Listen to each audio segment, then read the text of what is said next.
This is our second video in our series about preparing your organisation or team to manage change. To start with, you might be wondering why it's important to manage change. The research shows us that you simply can't afford not to manage change. Here's a few reasons why it's important. Failure rates of change initiatives, more particularly where the change achieves substantially less than the expected value, have been reported as high as 70 to 80%. A study found a close relationship between 12 change management factors and the value captured from change initiatives.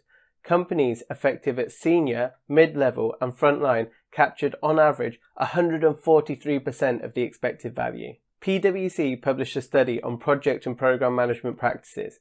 They conclude, amongst other things, an undeniable correlation between project performance, maturity level, and change management. The majority of the best performing and most mature organizations always or frequently apply change management to their projects.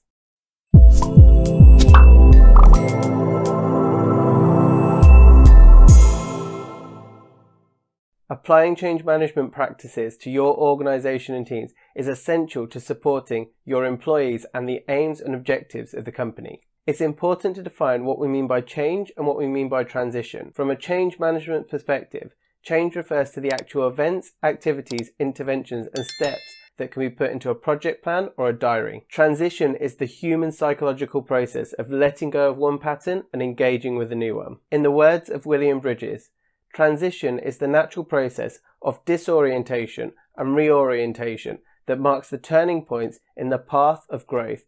Transitions are key times in the natural process of self-renewal. We'll be exploring three perspectives of change management: the psychological process of change, the emotional impact of change, and interventions that support change. This will give you some insights into why some people embrace change while others resist it, the impact of motivations and personalities, and how to lead effectively. In the next video, I'll show you how to develop a holistic plan that will help you to empathetically support your staff and help your organisation or team reach its intended benefits. You can take our free questionnaire that on completion will give you an indication of where your organisation or team might be on its change journey, as well as tailored content, advice and ideas on how to support your organisation or team.